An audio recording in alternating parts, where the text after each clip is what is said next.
Alright guys, we're going to talk about basic lock picking for a keyed lock like this.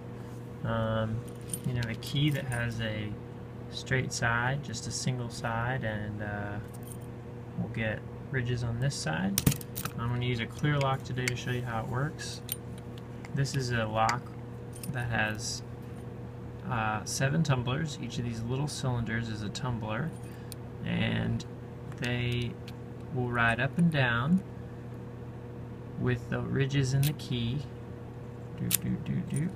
until they're all just about in line, and they're split, the top part of the tumbler and then what's inside of this big cylinder here.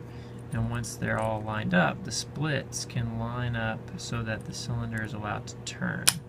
And you can see that each of these little guys here is flush with the top of the cylinder, the outside round part, so it allows the lock to open. So now the way picking works is you lock the lock, and you have a tensioner tool which looks something like this. You could make one of these yourself. You just put it in the lock and you want to give it a little bit of clockwise tension. And so what that does is when you're gonna use your tool to push each of these cylinders vertically, and they won't be able to fall back down because they're going to get bound up in the smaller opening that this creates. So you can use your thumb, you can use 2 hands if the lock is stationary.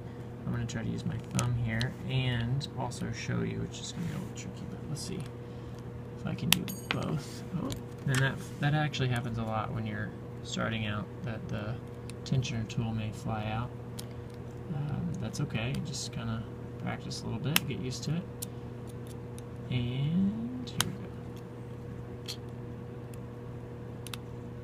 go. Alright. Now you can use any tool. Well, this is kind of a weird one, but let me get a directional one to show you. Alright, so this one's real simple. It's just one tooth. And that tooth is going to go from the back to the front. I'm just going to press up vertically until I've pressed all these cylinders where I want them to be in line. So start at the back, slide it forward, give it a little press, slide it forward, give it a little press, slide it forward to press, forward to press, forward press, forward press, forward press. Oh no! Alright, and I just noticed a failure.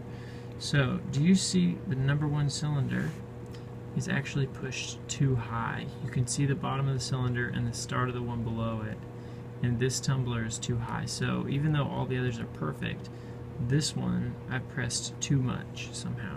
So what I'm going to have to do is release the tensioner to let this one fall back down and then try again.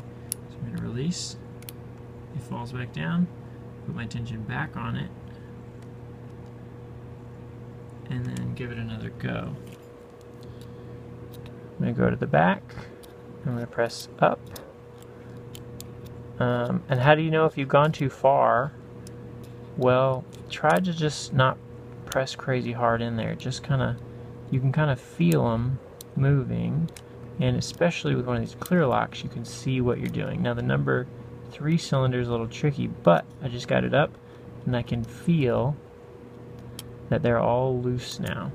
So you can either put this in and then turn it, or you can just use your tensioner tool to turn the lock, keep tension on it, and you can see it's turning, and then it's going to pop open. Perfect. Alright, so let me try that again and just use a different style. We got picks that are kind of made for single one at a time use, and then you've got more rake style picks. That one's kind of jaggedy. You got weird looking ones that are round like this. Pretty much anything you want. Let's get that big rake style. Now rakes, sometimes people use a technique where they run it back and forth like this. I haven't been able to have much success with that technique lately, but it just depends on the lock. So each lock is going to be a little different, and that's why they give you so many different options. So again, you just put your tensioner tool on it, put your rake with the teeth towards the tumblers, you just kind of put it in there. You don't have to run it forward and back as much with a rake, and Make sure you keep enough tension on it for the tumblers to bind before they would fall. And that's it. So here, I'm going to put the rake in and turn it this time, like a key. You can actually take that out once the tension comes off, and boom, open successfully. So I'm going to go ahead and say it. Remember, this is a skill for locksmiths. This is a skill to have if you lock yourself out of somewhere, you can help your friend out, something like that. But you should never use this for theft. You can end up in jail, or somebody, you know, shoot you because you're breaking into something. So just, you know, always use skills like this for good purposes, not stealing or something like that. Now, as you get more advanced locks, they're going to be harder to pick. They're going to be more theft resistant, and they may have some variations on them that cause it to be a little bit different. It could have tumblers sticking out of the sides or both sides, and so it could just be different. But remember just to pick on the side that has the teeth. If you can figure that out, you can use more secure locks like that. Alright, until next time, safe picking. Have a good time.